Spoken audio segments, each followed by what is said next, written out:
Hi guys, ಎಲ್ಲರಿಗೂ welcome back to my channel. First time ಯಾರ್ಯಾರು ನೋಡ್ತಾ ಇದ್ದೀರಾ ದಯವಿಟ್ಟು ಸಬ್ಸ್ಕ್ರೈಬ್ ಮಾಡಿಕೊಂಡು ನೋಡಿ. ಆಲ್ರೆಡಿ ನನ್ನ ಥೈಲ್ಯಾಂಡ್ ಸೀರೀಸ್ ವೀಡಿಯೋಸ್ನ ಅಪ್ಲೋಡ್ ಮಾಡಿದ್ದೀನಿ. ದಯವಿಟ್ಟು ಆ ವೀಡಿಯೋಸ್ಗಳನ್ನ ಹೋಗಿ ಚೆಕ್ಔಟ್ ಮಾಡಿ. ನಿಮಗೆ ಥೈಲ್ಯಾಂಡಲ್ಲಿ ಯಾವ್ಯಾವ ಪ್ಲೇಸಸ್ ನೋಡ್ಬೋದು, ಯಾವ ಥರ ಬಜೆಟ್ ಪ್ಲ್ಯಾನ್ ಮಾಡಬಹುದು, ಪ್ರತಿಯೊಂದನ್ನು ನಾನು ತೋರಿಸ್ಕೊಟ್ಟಿದ್ದೀನಿ. ಸೊ ದಯವಿಟ್ಟು ಆ ವಿಡಿಯೋಗಳನ್ನ ನೋಡಿ. ಸೊ ನಾವಿವತ್ತು ಥೈಲ್ಯಾಂಡ್ನಲ್ಲಿ ಇರುವಂಥ ಕ್ರಾಬಿ ಸಿಟಿಯಲ್ಲಿ ಇದ್ದೀವಿ. ದ ಮೋಸ್ಟ್ ಬ್ಯೂಟಿಫುಲ್ ರೆಸಾರ್ಟ್ ನಾವು ಇದ್ದಂಥ ರೆಸಾರ್ಟು. ನಾನು ಇಡೀ ಟ್ರಾವೆಲಿಂಗಲ್ಲಿ ಈ ಸ್ಟೇ ನನಗೆ ತುಂಬ ಅಂದರೆ ತುಂಬ ಇಷ್ಟ ಆಯಿತು. ಅಂದರೆ ಯಾವುದೇ ಥರದ ಗಿಜ ಅನ್ನೋ ಸೌಂಡ್ ಇಲ್ಲ. ಈ ರೆಸಾರ್ಟ್ ಆ್ಯಕ್ಚುಲಿ ತುಂಬಾ ಕಾಮಾಗಿ ಇತ್ತು. ಒಂಥರ ಕಾಡು ಮಧ್ಯ ಇರೋ ಥರ ಇತ್ತು. ಯಾವುದೇ ಟ್ರಾಫಿಕ್ ಇಲ್ಲ, ಯಾವುದು ಗಾಡಿಗಳ ಸೌಂಡ್ ಇಲ್ಲ, ಯಾವುದು ರೆಸ್ಟೋರೆಂಟ್ ಅಕ್ಕಪಕ್ಕ ಇರಲಿಲ್ಲ. ಎಷ್ಟು ಜೋರು ಮಳೆ ಇತ್ತು. ತುಂಬಾ ಚೆನ್ನಾಗಿತ್ತು ವೆದರು. ನಂಗೆ ಸಖತ್ ಇಷ್ಟ ಆಯಿತು ಈ ರೂಮು. ಒಳಗಡೆ ನಿಮಗೆ ಫ್ರಿಡ್ಜ್ ಇತ್ತು ಚಿಕ್ಕದಾಗಿ. ಆ್ಯಂಡ್ ಫ್ಯಾಮಿಲಿ ಜೊತೆ ಬಂದರೆ ನಿಮಗೆ ಟೈಮ್ ಸ್ಪೆಂಡ್ ಮಾಡೋಕ್ಕೆ ತುಂಬ ಚೆನ್ನಾಗಿರುತ್ತೆ. ವಾಟರ್ ಬಾಟಲ್ ಇಟ್ಟಿದ್ರು, ಗ್ಲಾಸ್ಗಳು ಇಟ್ಟಿದ್ರು, ಆ್ಯಂಡ್ ಏರ್ ಡ್ರೈಯರ್ ಕೊಟ್ಟಿದ್ರು. ಸೇಫ್ ಲಾಕರು ಇತ್ತು. ನೀವು ಬೇಕು ಅಂದಾಗ ಎಲ್ಲರೂ ಆಚೆ ಹೋಗುವಾಗ ಸೇಫ್ ಲಾಕರಲ್ಲಿ ನಿಮ್ಮ ಕ್ಯಾಶು, ಗೋಲ್ಡ್ ಏನಾದರೂ ಇದ್ದರೆ ಪ್ರತಿಯೊಂದೂ ಇಟ್ಬಿಟ್ಟು ಹೋಗ್ಬೋದಿತ್ತು. ಆ್ಯಂಡ್ ವಾಶ್ರೂಮು ಅಷ್ಟೇ ತುಂಬಾ ಚೆನ್ನಾಗಿತ್ತು. ಏನು ಅಂದರೆ ಒಂದು ಸ್ವಲ್ಪ ನೈಟ್ ಹೊತ್ತು ಆಗ್ತಾ ಸೊಳ್ಳೆ ಕಾಟ ಸ್ವಲ್ಪ ಇತ್ತು. ಬಿಕಾಸ್ ಕಾಡು ಥರ ಅಲ್ವಾ, ಫುಲ್ ಗ್ರೀನರಿ ಇರೋದ್ರಿಂದ ಸ್ವಲ್ಪ ಸೊಳ್ಳೆ ಕಾಟ ಇತ್ತು. ಅದು ಬಿಟ್ಟರೆ ತುಂಬಾ ಚೆನ್ನಾಗಿತ್ತು ಇಷ್ಟೇ. ಆ್ಯಂಡ್ ಇಲ್ಲಿ ನಿಮಗೆ ಬ್ರೇಕ್ಫಾಸ್ಟ್ ಬೇಕಾದರೆ ಕಾಂಪ್ಲಿಮೆಂಟ್ರಿ ಆಗಿ ಕೊಡ್ತಾರೆ ನೀವು ತಗೊಳ್ಳೋ ಹಾಗಿದ್ರೆ. ಆದರೆ ನಿಜ ಏನು ಬರೀ ಬ್ರೆಡ್ ಅಷ್ಟೇ ಕೊಡ್ತಾರೆ. ಬ್ರೆಡ್ಡು, ಜಾಮ್, ಪೀನಟ್ ಬಟರ್ ಈ ಥರ ಏನಾದರೂ ಕೊಡ್ತಾರೆ ಅಷ್ಟೇ. ಸೊ ಅದನ್ನು ನಾವು ಪ್ರಿಫರ್ ಮಾಡಲಿಲ್ಲ. ನಾವು ಆಚೆಗಡೆ ತಿನ್ಕೊಂಡ್ವಿ. ಬಟ್ ನನಗಂತೂ ಸ್ಟೇ ತುಂಬ ಇಷ್ಟ ಆಯಿತು. ಆ್ಯಂಡ್ ನಾವು ಇದಕ್ಕೆ ಪೇ ಮಾಡಿದ್ದು ಪರ್ ಡೇಗೆ 2500 ಸಮಥಿಂಗ್ ಏನೋ ಇಂಡಿಯನ್ ರುಪೀಸಲ್ಲಿ ನಾವು ಪೇ ಮಾಡಿದ್ವಿ. ನಮಗೆ ಸಖತ್ ಇಷ್ಟ ಆಯಿತು. ಆ್ಯಂಡ್ ಬ್ಯೂಟಿಫುಲ್ ಆಗಿರೋಂಥ ಬೆಡ್ ರೆಡಿ ಮಾಡಿದರು. ಅದ್ರ ಜೊತೆಗೆ ಟವಲ್ಸ್ಗಳನ್ನ ಎಲ್ಲೇ ಹೋದ್ರೂ ಕೊಡ್ತಾರೆ. ಆಚೆಗಡೆ ವ್ಯೂವ್ಸ್ ಅಂತೂ ಸಖತ್ತಾಗಿತ್ತು. ಆ್ಯಂಡ್ ಈವನ್ ಸ್ವಿಮ್ಮಿಂಗ್ ಪೂಲ್ ಸಹ ಇತ್ತು. ಆ್ಯಂಡ್ ನೈಟು ತುಂಬ ಜೋರಾಗಿ ಮಳೆ ಬಂತು. ಆವಾಗಂತೂ ಎಷ್ಟು ಚೆನ್ನಾಗಿ ಕಾಣಿಸ್ತಿತ್ತು ಅಂತ ಅಂದರೆ ಫುಲ್ ಲೈಟಿಂಗ್ಸ್ ಎಲ್ಲ ಹಾಕಿದರು ಆ ರೆಸಾರ್ಟ್ ಮರಕ್ಕೆಲ್ಲ ಸುತ್ತ. ಸಖತ್ತಾಗಿ ಕಾಣಿಸ್ತಿತ್ತು. ಬೇಕಾದರೆ ನೀವು ಫ್ಯಾಮಿಲಿ ಜೊತೆ ಎಲ್ಲ ಹೋದಾಗ ಕ್ಯಾಂಪ್ ಫೈರ್ ಆ ಥರ ಎಲ್ಲ ಮಾಡ್ಕೊಳ್ಬೋದು. ತುಂಬಾ ಎಂಜಾಯ್ ಮಾಡ್ಬೋದು. ಆ್ಯಂಡ್ ಅಲ್ಲಿಂದ ತುಂಬ ದೂರ ನಮಗೆ ಸಿಟಿಗೆ ಆ್ಯಕ್ಚುಲಿ ಏನಾದರೂ ತೊಗೊಳ್ಬೇಕು ಇಲ್ಲ ತಿನ್ನಬೇಕು ಅಂತ ಅಂದರೆ ಸಮೋಹು ನಾವು ವಾಕ್ ಮಾಡ್ಕೊಂಡು ಹೋದ್ವಿ. ಆ್ಯಂಡ್ ಅಲ್ಲೇ ನಮಗೆ ಸ್ವಲ್ಪ ದೂರದಲ್ಲಿ 7-Eleven ಸಿಕ್ತು. ಆ್ಯಂಡ್ ಒಂದು ಪುಟ್ಟು ಚೆನ್ನಾಗಿರೋವಂಥ ಒಂದು ರೆಸ್ಟೋರೆಂಟ್ಸ್ ಥರ ಸಿಕ್ತು. ಸೊ ಅಲ್ಲಿಗೆ ಹೋಗ್ಬಿಟ್ಟು ನಾವು ಒಂದು ಸ್ವಲ್ಪ fried rice and egg rice ತಿನ್ಕೊಂಡು ಬಂದ್ವಿ. ಆ್ಯಂಡ್ ಈವನ್ ರೋಡು ಅಷ್ಟು ಎಷ್ಟು ನೀಟಾಗಿ ಇತ್ತು. ತುಂಬಾ ಚೆನ್ನಾಗಿತ್ತು. ಆ್ಯಂಡ್ ಇವಾಗ ಅದ್ರ ನೆಕ್ಸ್ಟ್ ಡೇ ಯಾವ ಥರ ಇತ್ತು ಆ್ಯಕ್ಚುಲಿ ನಾನು ತೋರಿಸಿದಾಗ ನೆನ್ನೆ ಅಷ್ಟು ಆ ಕಡೆ ಎಲ್ಲ ನಾನು ಹೋಗಿ ತೋರಿಸ್ಲಿಲ್ಲ. ನಾನೀಗ ಪೂರ್ತಿ ಕ್ರಾಬಿ ಏನೇನಿದೆ ಪ್ರತಿಯೊಂದೂ ಈ ರೆಸಾರ್ಟ್ ಪೂರ್ತಿ ನಿಮಗೆ ಟೂರ್ ಮಾಡ್ತೀನಿ. ಆ್ಯಂಡ್ ಇಲ್ಲಿ ನಿಮಗೆ ಎಷ್ಟೊಂದು ರೂಮ್ಸ್ಗಳಿತ್ತು. ಅಂದರೆ ಒಂದು ರೂಮಲ್ಲಿ 3 person ಅಷ್ಟೇ ಅವರು ಅಲೋ ಮಾಡೋದು. ಆ್ಯಂಡ್ ಇಲ್ಲಿ ಆಲ್ಮೋಸ್ಟ್ ಏನಿಲ್ಲ ಅಂದರೂ ಒಂದು 10 ರೂಮ್ಸ್ಗಳಾದರೂ ಇತ್ತು.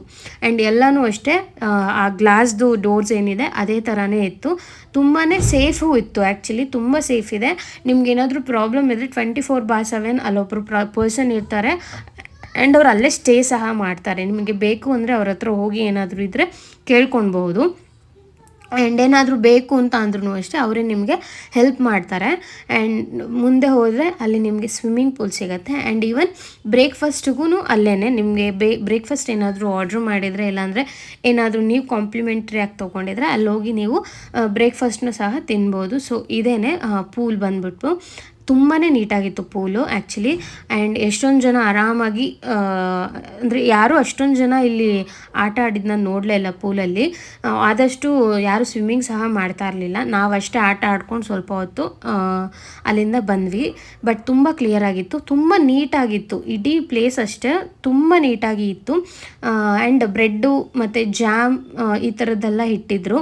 ಆ್ಯಂಡ್ ಅವ್ರ ಕಡೆ ಏನೋ ಒಂದು ಸ್ವೀಟ್ ಬರುತ್ತೆ ಅದನ್ನೇನೋ ಇಟ್ಟಿದ್ರು. ಅದೊಂಥರ ಸ್ವೀಟ್ ಏನೋ ಗೊತ್ತಿಲ್ಲ, ಒಟ್ಟಲ್ಲಿ ಚೆನ್ನಾಗಿತ್ತು ಆ ಸ್ವೀಟೂ ಅಷ್ಟೇ. ಸೊ ಅದನ್ನು ಸಹ ಇಟ್ಟಿದ್ರು. ಆ್ಯಂಡ್ ಅದಕ್ಕಿಂತ ಒಂಚೂರು ಮುಂದೆ ಬಂದರೆ ಆ ಕಡೆಗೆ ಇನ್ನೊಂದು ಸ್ವಲ್ಪ ಪ್ಲೇಸು.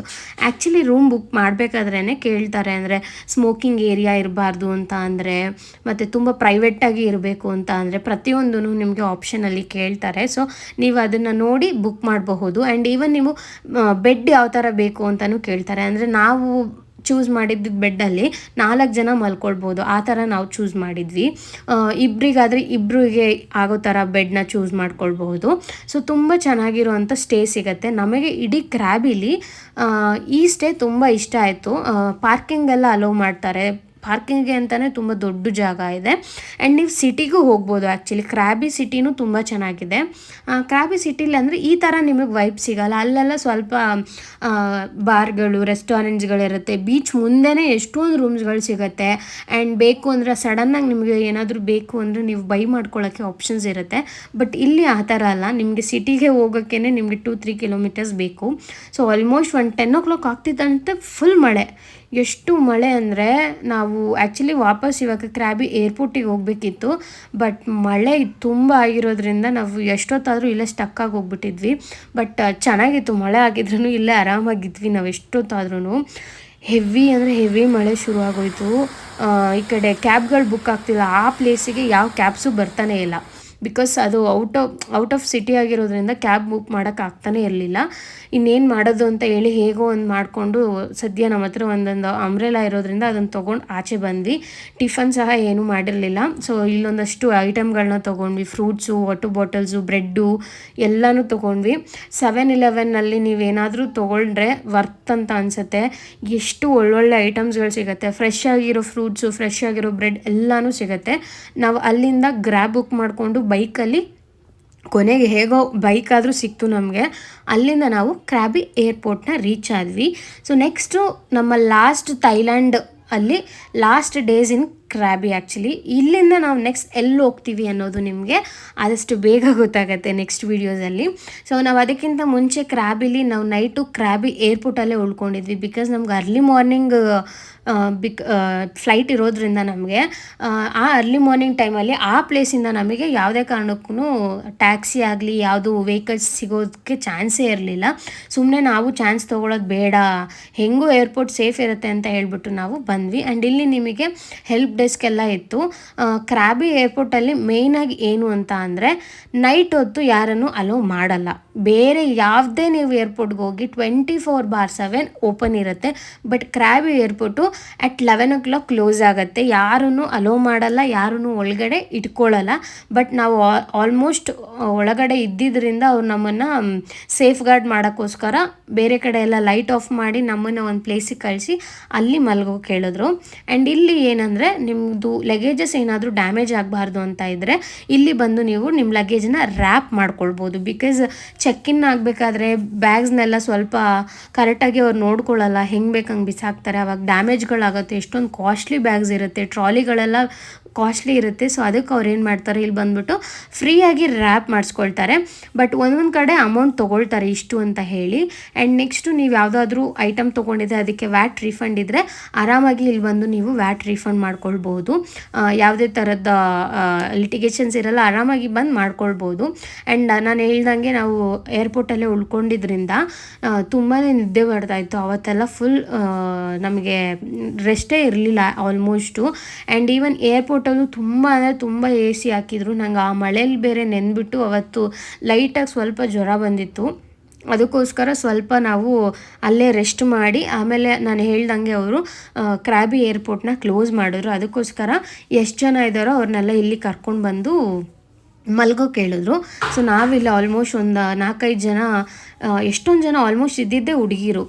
ಸೊ ಎಲ್ಲರೂ ಅಲ್ಲೇ ಮಲ್ಕೊಂಡು ಸ್ವಲ್ಪ ರೆಸ್ಟ್ ಮಾಡಿದ್ವಿ. ಆ್ಯಂಡ್ ಬೆಳಿಗ್ಗೆ ಒಂದು 2-3 o'clock ಆಯಿತು. ಸರಿ ಚೆಕ್ಕಿನ್ ಆಗೋಣ ಅಂದರೆ ಎಲ್ಲ ಚೆಕ್ಕಿನ್ ಮಾಡಿಸ್ಬಿಟ್ಟು ಬೋರ್ಡಿಂಗ್ ಪಾಸ್ ತೊಗೊಳ್ಳೋಣ ಅಂತ ಹೇಳಿ ಬಂದು ಎಲ್ಲ ಬೋರ್ಡಿಂಗ್ ಪಾಸ್ ತೊಗೊಂಡು ಮೇಯ್ನಾಗಿ ಏನು ಅಂದರೆ ಲಗೇಜಸ್ 7 kg ಮೇಲೆ ಇದ್ದರೆ ಅದನ್ನು ಇಲ್ಲಿಗೆ ಹಾಕೋದು, ಇದನ್ನು ಅಲ್ಲಿಗೆ ಹಾಕೋದು, ಇದೇ ಆಗೋಗ್ಬಿಡುತ್ತೆ. ಸೊ ಆದಷ್ಟು ನೀವು ನೋಡಿಕೊಂಡು ಟ್ರಾವೆಲ್ ಮಾಡಿ. ಆ್ಯಂಡ್ ಅಲ್ಲಿಂದ ಒಳಗಡೆನೂ ರೀಫಂಡ್ ಇತ್ತು. ಆ್ಯಂಡ್ ಈವನ್ ಲಾಂಜ್ ಆ್ಯಕ್ಸೆಸ್ಸು ಸಹ ಇತ್ತು. ಇಲ್ಲಿ ನಿಮ್ಮ ಕಾರ್ಡ್ಸ್ಗೆ ಎಷ್ಟು ಪರ್ಸೆಂಟೇಜ್ ಅಂತ ಕಟ್ ಮಾಡಿಕೊಂಡು ನೀವು ಬೇಕು ಅಂದರೆ ಲಾಂಜ್ ಆ್ಯಕ್ಸೆಸ್ನ ತೊಗೊಳ್ಬೋದಿತ್ತು.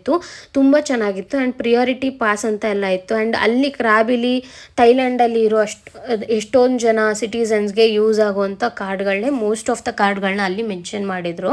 ಸೊ ಬೇಕು ಅಂದರೆ ನಾವು ಹೋಗ್ಬೋದು. ಬಟ್ ನಮ್ಮದು ಇಂಟರ್ನ್ಯಾಷನಲ್ ಕಾರ್ಡ್ ಆಗಿದ್ದರೆ, ಸೊ ನಂದು ಇಂಟರ್ನ್ಯಾಷನಲ್ ಕಾರ್ಡ್ ಆಗಿತ್ತು.